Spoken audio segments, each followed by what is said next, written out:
مرحمه مسله نه ده که د امام نه پاتې شو خیر دی او اسمعه هغه ته د وریات کې خیر د امام ته دی واوري چې ګوره منګه وایو لعله يذكر في قولها شاید چې دی په خبره کې د تم یاد شي ولا يتركونها لتركه ومقتديان د امام د پرې خود ورو نه پرېږدي په دې وجبانه امین کړه چانه پاتې شو هم منسکیږي په دی باندې او بیا وی فإن لم يقلها ولا من خلفه فلا اعاده عليهم نه په خپل باندې امام وایو نه مقتدیان وایو نو فلا اعاده عليهم نه په عادشتا ولا سجود للسهو نه په سجده سهو شته لہذا دا خبره دسی خبره دا چې د امین دا دومره زور منګ ورکړی دی نو دا دسی د دین مسله نه ده د دین مسله نه دی جوړول پکار دا خو درته مې هغه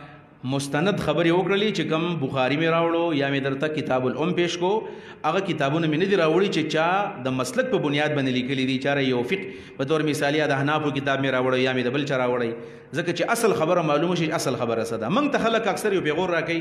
زموږ د منهج والا ته موږ الحمدلله د مولانا مودودي چې کوم فکر دی په مسلو کې د اعتدال خبره نو زمون باره کې خلک دا ویاره وای دا ناشنا ونی کار کې دې تم جایز وي دې تم جایز وي نو په دې پسې خلک خندا کوي زمون په دې منهج پسې نو خندا پسې ځکه نه د پکارو چې موږ چې کومې خبرې کوو نو دغه دغه دلیل نه وایو دغه دلایل دي چې ما تاسو ته پیش کړل او که بیا بل پرسته د یو چا ملګرستیا وکړي نو بیا به ته حق پرسته وي چې ګوره دا حق پرسته عالم دی ګوره پلانې مسله کې زمونږ سره موافقه وکړل نو بیا ته حق پرسته وي او یا چېرته په بله مسله کې د بل چا موافقه وکړي نو موږ د چا موافقې نه کوو کوم چې قرآن او حدیث کې څه دي همدغه صحیح مسله و ما تاسو ته بیان کړله دا د امین مسله شوله امین دویم نمبر په دې ځای کې یو بله مسله چې هغه د دې سورة الفاتحې سره متعلق ده چې هغه په منځ کې د فاتحې ویل دي په منځ کې د سورة الفاتحې ویل زم په دې کې هغه د مناظرانه دلایل تاسو ته نه وایم کوم چې احادیث دي یو صحیح احادیث دي نو عقب ویم ډیر زیات بحث به په دې کې نه کوو ځکه څه درسي حدیث نه دی اول مسله دا ده اول مسله چې په منځ کې فرض قرائت کم یو دی فرض قرائت کم یو دی نو د جمهور مسلک دا دی د امام شافعی د مالک او د احمد چې په منځ کې فاتحه ویل فرض دي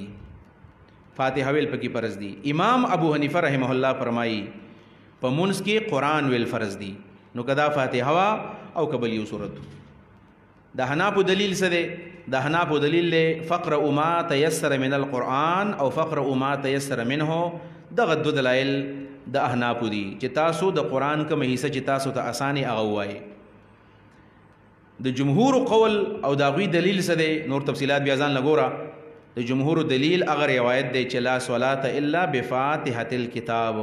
لا صلاة الا بأم الكتاب نو لا صلاة الا بفاتحة الكتاب چې یو منظم نه کیږي سوا د فاتحه نه یو منظم نه کیږي سوا د فاتحه نه او د دې سره دویم هغه روایت دی هغه روایتو چې په ترمذی کې د عباده ابن صامت رضی الله عنه حدیث دی چې نبی علیہ الصلوۃ والسلام سلام وګرځو د ساری د 2 رکعاتو د من ورستو او ظاهر خبر ده چې د ساری منځ خو په تیز زبانی امام وای جهري منځ دی نو چې کله سلام وګرځو نو ویل چې لعلکم تقرؤون وراء امامکم ما ته د ښکاری چې تاسو د امام نشاته قرات لولئ او مالی انازع القرآن مالی انازع القرآن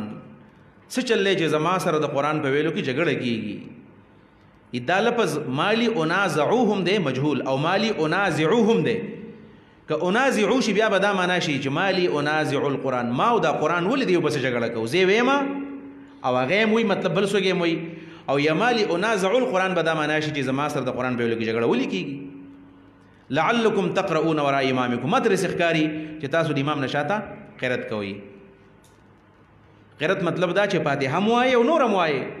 نو شاته کسان ویل چې آوا بالکل موږ پتا بس فاتحه موږ پتا بس قرات کو پتا بس قرات کو نو نبی علیہ الصلوۃ والسلام ورته سو ویلو نبی علیہ السلام وتل فلا تفعلوا الا بام الكتاب ترمذی حدیث دی فلا تفعلوا الا بام الكتاب په ما پس شاته سموای البته فاتحه ویلې شي فاتحه بوای تاسو فلا تفعلوا نهدا الا بام الكتاب البته تاسو ام الكتاب فاتحه وای دنه معلومه دا شو چې د ساری منځ خو په جهر دی او پاغي کې نبی علیہ السلام صحابو ته ویلو چې تاسو فاتحه وایي. دا مې د جمهور او د احناف دلایل بیان کړل چې جمهور علما وایي چې فاتحه فرض ده او احناف علما وایي قرات فرض ده، قران ویل فرض دي. نو فاتحه ته احناف بیا سوې د فاتحه قرات ته احناف واجب وایي، یعنی فاتحه ویل سدي واجب دي. دا خبره هم په دقه ځای باندې پرېدم.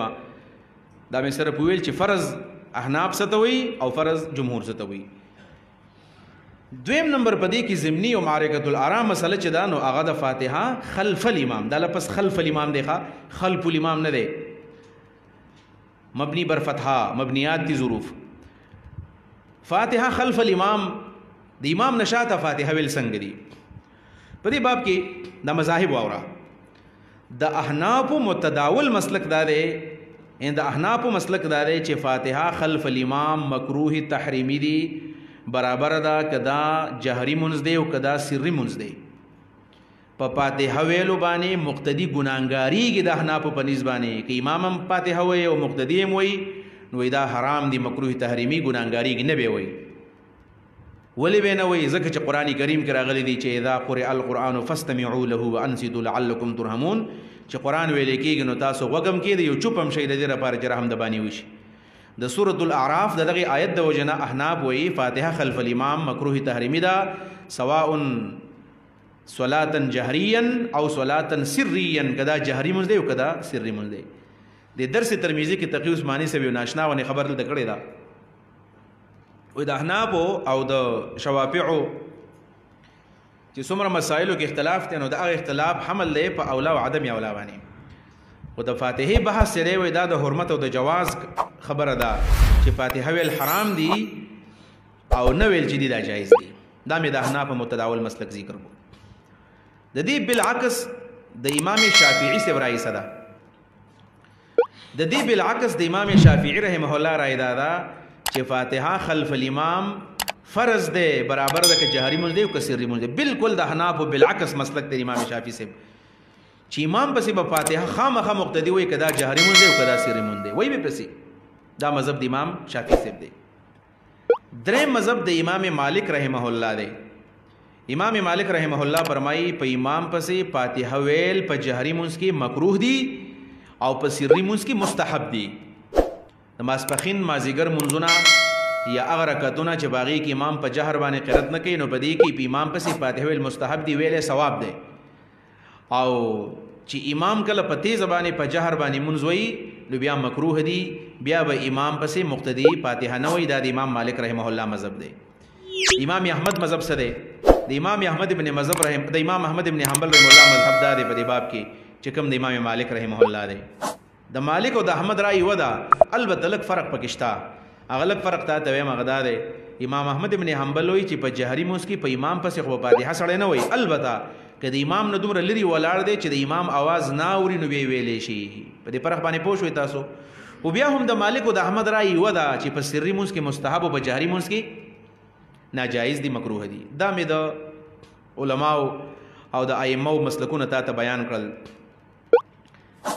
دا ټول دلایل چې امنګه د استادانو نو اوریدلې دي یا موږ څومره کتلې دي، راجح مسلک موږ ته دا ښکاری کوم رائے چې د امام مالک رحمه الله دا.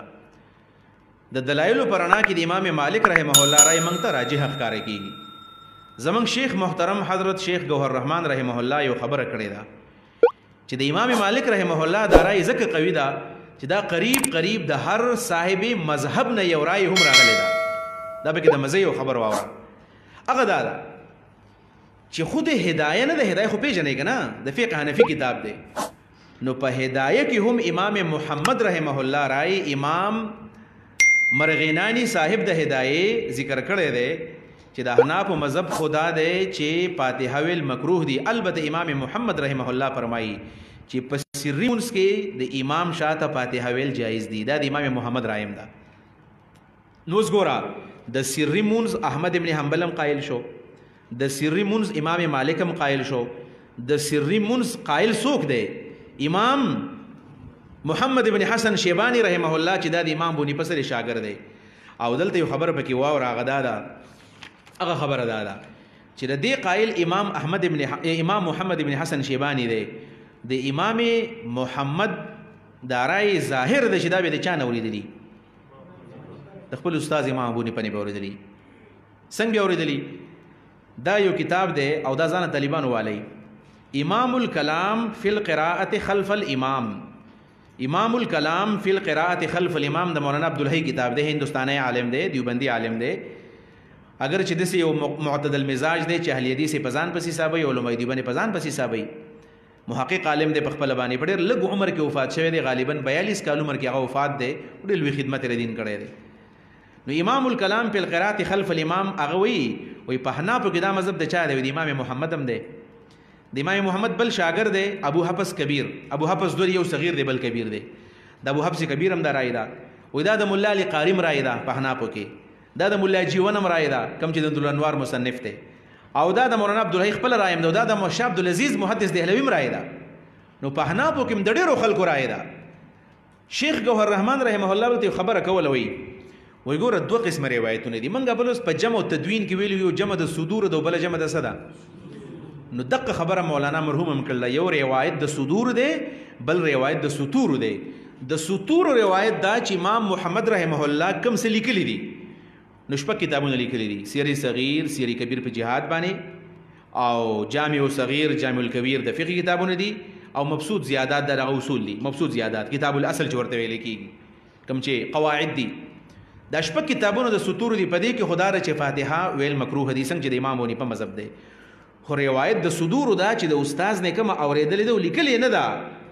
یو ته ظاهر روایت وي کوم چې په دې شپږو کتابونو کې یو روایت نادره غیر د ظاهر روایتو نو دا امام محمد چې د سر قائل دی نو دا غیر ظاهر روایت دی د امام صاحب نه اوریدلې ده لکه په تاسو کې هغه د لک کسان لیکل کې ډېر کسان د سیناستي په صدور باندې حافظ تکړه دي هغه په یاد باندې یادای نو شاګردان ټول لیکل نه کوي څوک لیکل کې دا د سطور روایت دي څوک په یاد باندې د صدور روایتونه دي نو دا رای د ابو حنیفه هم شو بیرته امام ابو حنیفه هم شولا دا د امام ابو حنیفه هم رای ده د یو روایت مطابق یعنی روایت د سطور دی د امام محمد په ذریعہ باندې داغه نه امام ابو حفص کبیر نقل کړی دا د امام مالک رای مشولا دا د امام احمد ابن حنبل هم رای ده په ترمذی کې راغلی د امام احمد ابن حنبل رای ده او دا په کتاب الام کې د امام شافعی هم رای ده یو امام شافعی رحم الله په کتاب الام کې مدقه خبره کړې ده لہذا د شافعی سے دو ارادي څنګه چې په امین کې ته دوه رایګانی نقل دي په پادی خلف الامام کې دي نو دا د جمهور رای شولا یوازې د یو کس نشولا خو صد ظاهر روایت ارادي او صد غیر ظاهر روایت ارادي چې په امام پسې په سری مونږ کې فاتحه ویل مستحب دي یعنی ثواب پکې دی واځي جایز نو ثواب پکې دی او په جهري مونږ کې په امام پسې فاتحه ویل نه دی پکار دا ستاسو مخکې یو درې حواله پیش کوم یو حواله دا مجموع فتاوا د شیخ الاسلام ابن تیمیه رحمه الله دا جز نمبر دی 22 مجموع فتاوا جز نمبر 22 الفقه الصلاه دا د کتاب دی په دې کې درته دا راړو ما صفحه نمبر 294 295 296 حواله ځان سره محفوظ کړئ دا درته وایم د شیخ الاسلام په دې باب کې تحقیق سره مسئله لیکلې ده وهذا مثل تنازعهم في قراءة الفاتحة خلف الإمام حال الجهر موضوع دوا د جهر د فاتحه خبره کړل وی فإن للعلماء فيه ثلاثه اقوال په جهري مونږ کې په امام پسې په فاتحه کې سو قول د علما دي درې قيل فقيل قيل باندې نقل کی نمبر 1 ليس له ان يقرأها لجهر الامام اذا كان يسمع د امام احمد مذهب دی کنه چې د مقتدی د پاره په یو حال کې نه دی جایزو چې امام په جهر باندې قرائت کوي او مقتدی اوري لا بالفاتحه ولا غیرها نه په فاتحه وي نه په بل یو سورت وي دا امام شیخ الاسلام ابن تیمیه وي وهذا قول الجمهور من السلف والخلف آیا دا مذهب د چا دی د جمهور سلف او خلف د قرائدا چې کله مقتدی د امام आवाज اوري نو بالکل به په امام پسې فاتحه نه وي نو په سری کې خو نه اوري هغه خو ثابت شولا خو په جهري کې چې کله اوري نو ګورې بیا به فاتحه نه وي د شیخ الاسلام ابن تیمیه رحمه الله د جمهور سلف او د خلف رای ویلا یو شو وهذا مذهب مالک و احمد او دا د مالک مذهب دی او دا د احمد مذهب دی و ابي حنیفه و غیرهم ګورا وای دا د امام ابو حنیفه مذهب دی. نو دلته کې بعضې خلکو ابن تیمیه لیونی شوی د ابو حنیفه مذهب خو د جهر کې حرام دی. نو ما درته ثابت کړله چې روایتونه دوه دي، یو د صدور دی بل د سطور دی. د امام محمد د رای مطابق دا د ابو حنیفه هم مذهب دی، دا د شیخ الاسلام رای مې درتوله. بیا سوی و احد قولی الشافعي، دا ځان نه یم تا ته، او د شافعي سے په دوو قولو کې یو دا دی، احمد مالک ابو حنیفه او شافعي دا اتفاقی تقریبا رای جوړه شو، رای جوړه نشوله، تقریبا اتفاقی جوړه شوله چې کله په جهر باندې امام فاتحه وایي نو مقتدی پسې بیا نه وایي. دا یو شو. وقیل بل یجوز الامران، دا په قیل باندې بل قول دی، وی بل یجوز الامران، دواړه جایز دي. مطلب قرت ویلم جایز دي او وقت خودلم څه دي جایز دي. هو القراءة افضل، البته چې مقتدی پسې وایي نو دا غوره ده، دا دوی مذهب دی. ويروى هذا عن الاوزاعي، دا د اوزاعي مذهب دی، واهل الشام، د اهل الشام مذهب دی، والليث بن سعد، د ليث بن سعد مذهب دی. هو اختیار طائفه من اصحاب احمد وغيرهم، د احمد بعضی ملګری دقه غوره کوي چې فاتحه پسې شاته دی، په جهري کې مسړی وي، دا دوه رایګانې شولې. او وقيل دریم قول دا دی بل القراءه واجبه وهو القول الاخر للشافعي، اخر نه دی، اخر دی، بل که اخر خدا نه ویلو دا دی. او دا یو بل قول امام شافعي دی. امام شافعي زوړ قول دار چې واجب ده، او دویم قول مې تاسو بیان کړو، دا مې درې آرا. وس دلته درې قول شیخ الاسلام بیان کړل. د خپل فیصله سره محاکمه سره کړه دا وقول الجمهور هو الصحيح، پدې کې صحیح قول جمهور دی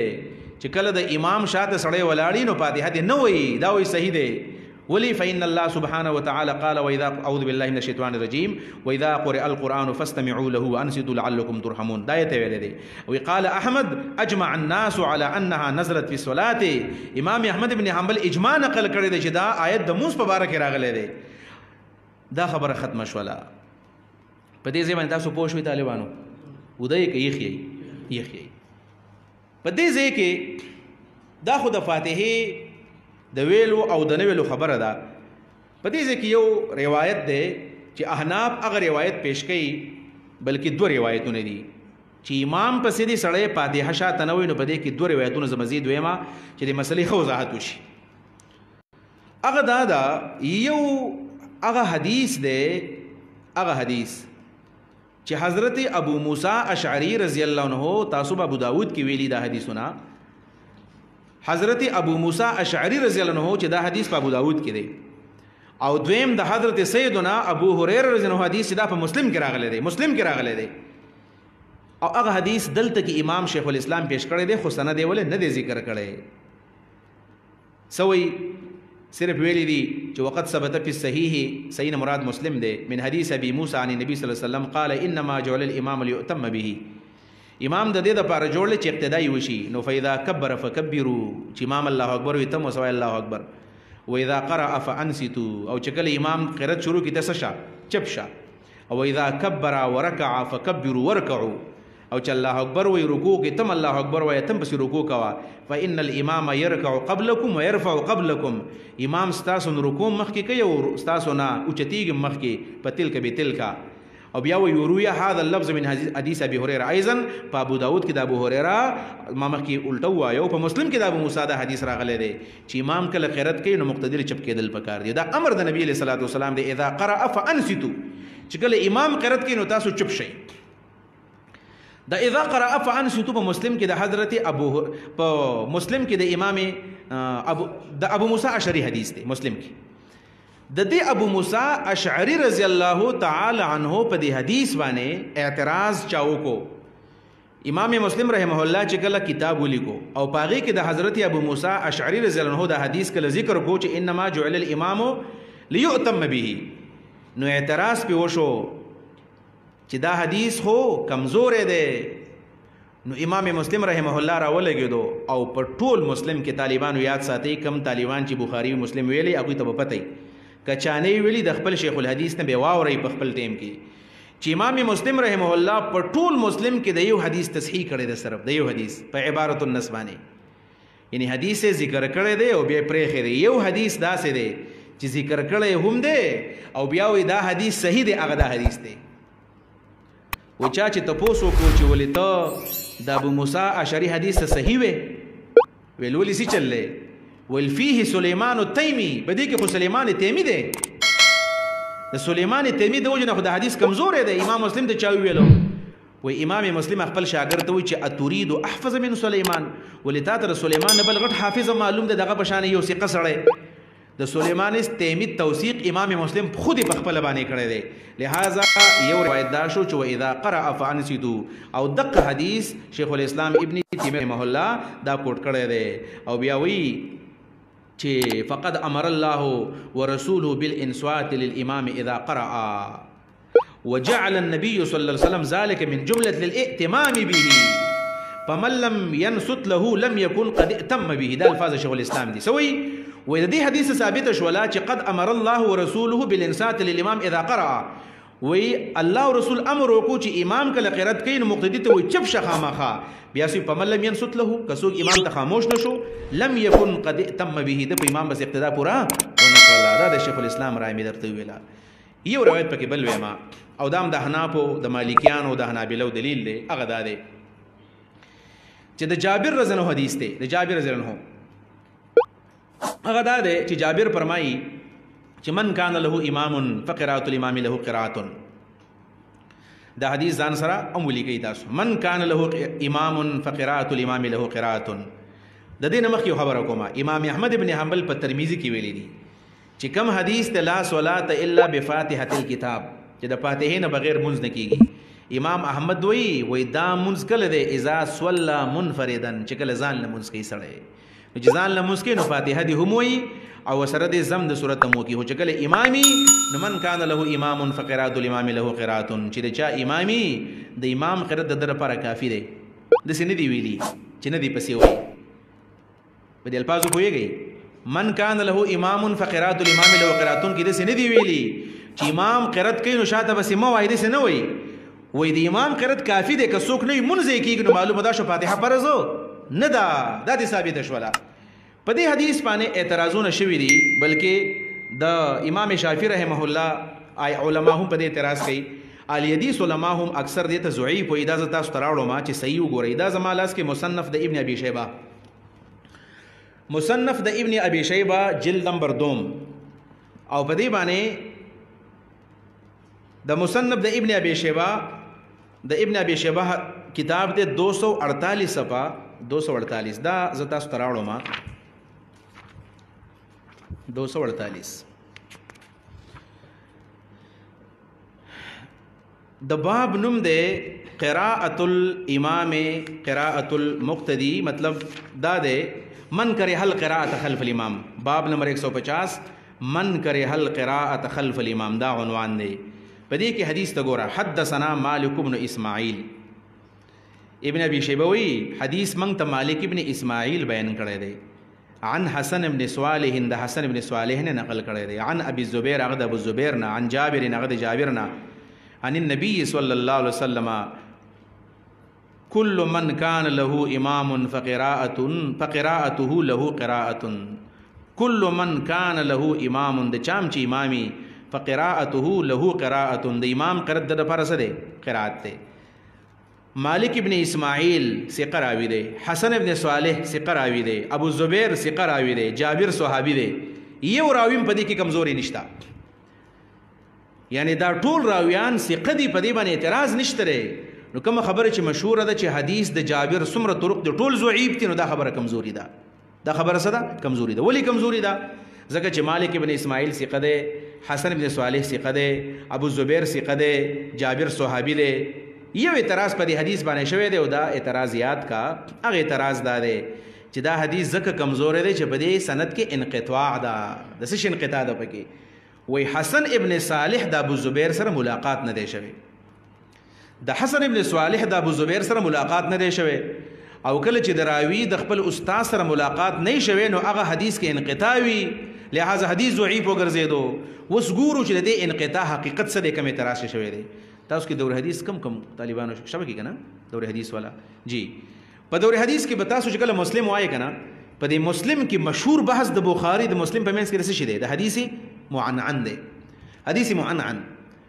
حدیث معنعن دی ته وی چې راوی د خپل استاد نه په عنن باندې حدیث نقل کوي ته حدیث معنعن وی. په دې کې د امام بخاری او د امام مسلم مشهور اختلاف دی. امام بخاری وی چې کله راوي د خپل استاد نه حدیث په عن نقل کی نو ضروری ده چې دوی به یو ځل څه شوي وي ملاقات به شوي وي یو ځل به کم از کم ملاقات شوي نو ال به حدیث صحیح وي ورنه دا به منقطع وي امام مسلم رحمه الله په امام بخاری باندې په خپل مقدمه کې رد کړی دی دا خبره کمزوري ده وقد قال بعض منتهى الحديث د عنوان لاندې امام مسلم رحمه الله فرمایي دراوی د خپل مروي عنه سره ملاقات شرط نه ده بلکې چې کله امکان د ملاقات وي دا کافي ده معاصرت ورته ویل کیږي یعنی راوی د خپل استاد نه حدیث نقل کیو په دې کال دوانه ژوندۍ وي دا ممکن ده چې ملاقات وشي به تور مثال په کراچۍ کې عالم دی تقی عثماني صاحب موږ په مرګره کیو او زه داغه خبر نقل کوم نو خیر د که زما اوس ملاقات نه دی شوی خو چې موږ د یو زمانی یو نو حدیث نقل کولی شو دا د امام مسلم رحمه الله صدا رائے ده نو اوس ګورو چې حسن ابن صالح او د ابو زبیر ملاقات شوی د نو ټیک د ملاقات په ظاهر کې خو ثابت نه دی البته امام ذهبی رحمه الله تذکرۃ الحفاظ کې لیکلی دی وای حسن ابن صالح چې کله پیدا کېدو نو دا په سلم هجری کې پیدا شو 100 کې پیدا شوی دی 100 کې پیدا دی او ابو زبیر وفات په 128 کې دی ابو زبیر کله وفات دی نو تاسو څه خیال ابو زبیر د وفات په ټیم کې به د حسن ابن صالح عمر څومره و 28 کال سړی ماشومي کې غټ سړی نو د ابو زبیر د مرګ په ټیم کې د حسن ابن صالح عمر 28 کال دی لہذا حدیث صحیح دی په شرط چا باندې د مسلم باندې حدیث صحیح شو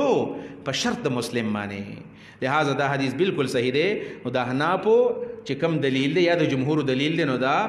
دا صحیح دلیل دی په دې بنیاد باندې بعض زمونږ اهل حدیث رونه هغه دا ډېر زیاتای کوي چې ګوره تاسو د حنافو منځونه ذکر نه کیږي چې تاسو پکې فاتحه نه وایې او فاتحه خو فرض ده نو ما درته فرض یې څه خو چې فرض په کوم بنیاد زرته یو بل ویم دا زما مخې ته فتح القدیر د هدی مشهور شرح ده د علامه ابن حمام جلد نمبر 1 او په دې باندې تحقیق د چاره د عبدالرزاق مهدی دی مشهور محقق عبدالرزاق مهدی په دې کې زدا یو بل روایت پیش کوم صفحه نمبر 346 په صفحه نمبر 346 باندې امام ابن حمام یو حدیث ذکر کړی دی دا د چا دی مسند د احمد ابن منیع هغه سند واورا وقال احمد بن منیع فی مسنده اخبرنا اسحاق الازرق دا د بخاری راوی دی یاد ساته ګوره اسحاق ازرق د بخاری راوی حدثنا سفیان و سفیان او شریک دوانو موږ ته حدیث بیان کړی دی شریک خو کمزور دی خو سفیان خو دا واوري دی سفیان څوک دی دا د بخاری راوی دی عن موسی بن ابي عائشه در صحیحین راوی دی عن عبد الله ابن شداد د دې په باره کې ابن حجر دا صحابي دی خو په تابعیت باندې خو اتفاق دی عن جابر ابن عبد الله رضی الله عنه قال قال رسول الله صلی الله علیه وسلم من كان له قراءة فقراءة الامام له قراءة د چا چې امامي د قراتو د امام قرات دی دا اسحاق ازرق سفیان ثوری موسی ابن ابي عائشه عبد الله ابن شداد د دې په باره کې څوک هم نشوي چې دا کمزوري دي او عبدالرزاق مهدی وی دا سند حسن دی و اسناده حسن وهو مرفوع دا مرفوع هم دی اسناد حسن هم دی په دې بنیاد باندې دا دوه روایتونه په دې وجه پیش کړل چې زما استاد شیخ گوهر رحمان رحمه الله وی د جابر رضی الله عنه چې څومره حدیثونه دي نو ډېر ګڼ طرق دي ناغه درې خبرې کړې په دې باره کې نو ما درته تحقیق ته خبر رسوله ځکه د چا کتاب حواله ورکول ډېر چې هغه متأخرینو کتاب د نو بیا خامخا دغه سورس کتل واړي وی سپه کې ضعیف دي سپه کې حسن دي او سپه کې سړي صحیح دي دا شیخ صاحب دا خبره کړې و